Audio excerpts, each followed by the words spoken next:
Hi everyone, this is Lincoln. This is Lina. This is Will. 예, 지금 원래는 션하고 리나하고 저하고 셋이 같이 찍는데 션이 잠깐 일이 있어서 셋이 찍기로 했습니다. 오늘은 이제 자녀 교육에 대해서 이야기를 하려고 하는데요. 일단은 지금 제가 자녀 교육에서 추천 많이 드리는 게 먼저 번에 얘기했던 이 울트라 러닝 요 책하고 그다음에 이제 사이언싱 오디세이라는 요 책입니다. 그래서 요 책을 요거는 지금 제가 현재 갖고 있는 건 스멜 사이언스 냄새에 관한 거고 그다음에 우리 이제 그 리나 큰딸을 좀 지금 중학교 2학년인데 빌려줬었잖아요. 그거는 뭐지 그 초콜릿에 관한 거였죠. 네, 예. 그래서 굉장히 재밌는데 이 사이언싱 오디세이가 추천을 드리는 이야기가 뭐냐면 여기서 보면 융합형 창의 인재를 위한 주제 교육과 중심 사고력 심화 프로그램이라고 근데 요즘은 융합형 인재가 많이 필요하거든요. 그럼 혹시 리나는 융합형 인재다 하면 무슨 생각이 나세요? 글쎄요, 이제 저희가 영어 사업이지만 뭐 영어와 과학이 합쳐지고 영어와 하시는 뭐 주식이 합쳐지고 그런 거? 그다음에 윌은 어때? 융합형 인재 하면 무엇이 생각이 나요? 융합형이요?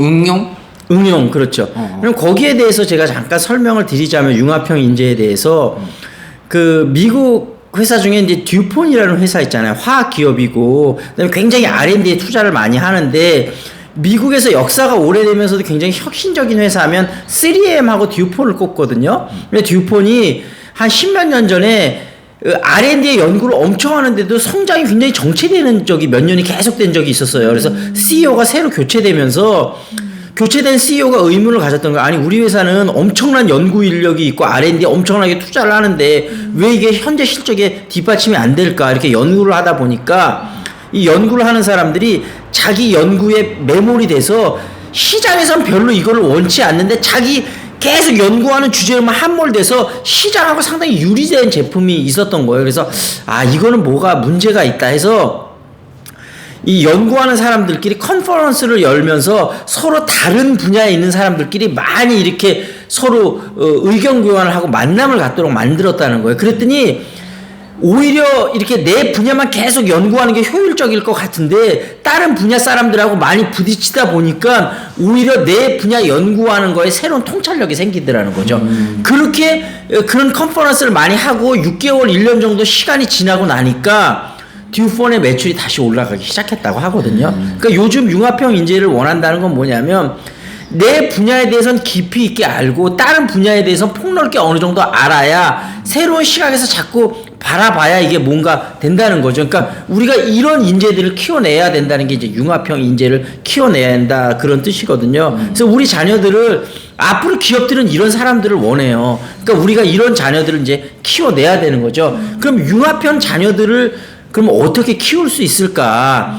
가장 좋다고 생각되는 방법 중에 하나는 저는 유태인 교육이라고 생각을 하거든요. 거기서 우리가 벤치마크를 할 수 있어요. 그래서 그 자녀 교육 한번 말씀드렸었잖아요. 유태인들은 아침 먹으면서 자녀들한테 오늘 오후에 읽을 책들에 대해서 얘기를 한대요. 그리고 자녀들이 오후에 읽으면 저녁 먹으면서 다시 대화를 하는데 자녀들이 그 책을 읽고 그 스토리는 뭐고 저자들에 대해서 네가 동의하는지 동의하지 않는지 동의한다면 왜 동의하는지 동의하지 않으면 왜 동의하지 않는지 1시간에서 2시간 밥 먹으면서 토론을 한다고 그러더라고요. 그러니까 자연스럽게 크리티컬 띵킹이라고 그러는 거죠. 이 점들이 생기고 이런 점들이 이제 융합형 인재에 나가는데 큰 도움이 된다고 하거든요. 어때요?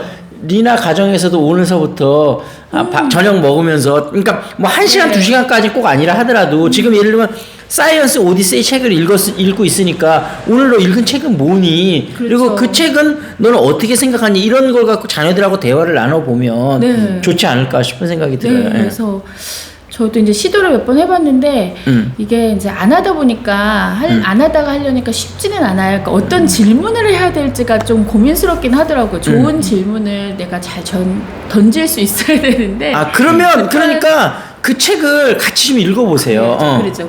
딸이 뭐 학교 가거나 아니면 뭐 낮에는 뭐 수업하고 있잖아요. 그럴 때 좀 읽어보고 그 책에서 내가 흥미가 있는 부분을 아이들한테 물어보고 아이들도 흥미를 어떻게 느끼는지 그렇게 커뮤니케이션 하면 되고. 저는 정말 좋을 것 같아요. 필요하고. 저는 먼저 생각이 제가 올드한 가정에서 태어났을지는 몰라도 일단 첫 번째로 부모님이랑 커뮤니케이션하는 것 자체가 많이 단절돼 있다고 생각이 들거든요. 그럼 잘하면 잘할수록 그러니까 자기가 뭐 했던 거에 대해서 이게 부모님이 뭔가 얘기를 하면 이게 간섭이라고 생각하는 부분이 있어서 첫 번째 그런 토론을 하기 이전에는 먼저 아이와 많은 시간을 보내는 게 더 중요한 것 같아요. 그렇죠. 인티머시가 많이 필요한데 이제 윌이나 내가 자랐을 땐 그랬고 요즘은 근데 물론 그런 가정도 있겠지만 요즘은 기본적인 인티머시는 좀 생긴 가족들이 있을 거예요. 근데 이제 뭐 옛날에는 또 교육 방식이 그랬었기 때문에 예전에 부모님들은 또 본인들이 또 그런 환경에서 크셨기 때문에 당연히 또 이제 그랬을 거고 근데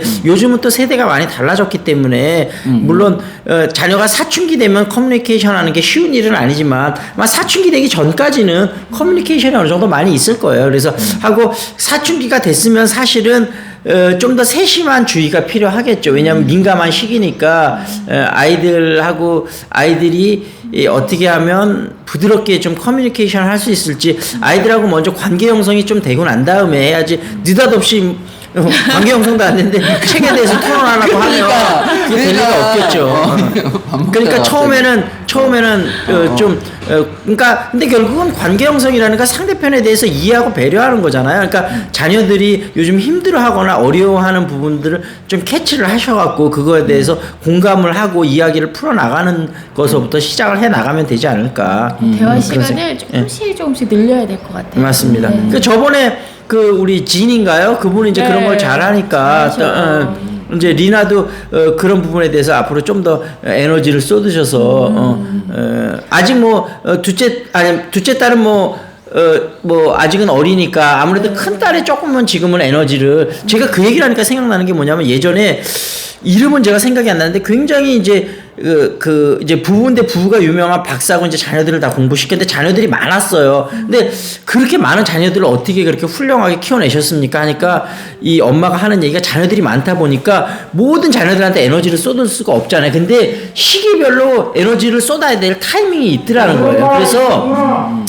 그 시기별로 집중적으로 자녀들한테 에너지를 쏟았다고 하더라고요. 그래서 그런 식으로 우리 자녀들이 대부분 1명, 2명 밖에 없지만 2명이나 있다 하더라도 각각 지금 예를 들면 리나 같은 경우는 큰 딸한테 좀 더 에너지를 쏟을 시기라고 보고 되거든요. 대화라든지. 그러니까 시간적으로는 뭐 둘째 딸하고 더 많은 시간을 보내다 하더라도 어리니까 아직 그 에너지를 쏟고 생각하는 부분은 큰 딸하고 좀 더 생각을 많이 해야 되지 않을까 그런 생각이 들어요. 예. 그래서 어찌됐든 우리가 자녀 교육에 있어서는 타이밍이 중요하고 에너지를 잘 쏟아야 된다 이런 생각을 드리면서 사이언싱 오디세이 이 책을 적극 추천드리면서 이 책을 읽어보시고 후기들을 간단하게 남겨주시면 좋을 것 같습니다. 저희는 지금 점심 식사로 가야 돼서 이 정도에서 마무리를 짓고 다음에는 또 영어의 재미난 표현들을 갖고 우리가 또 찾아뵙도록 하겠습니다. 자, 그럼 다음에 뵙도록 하겠습니다. See you next time. 바이바이.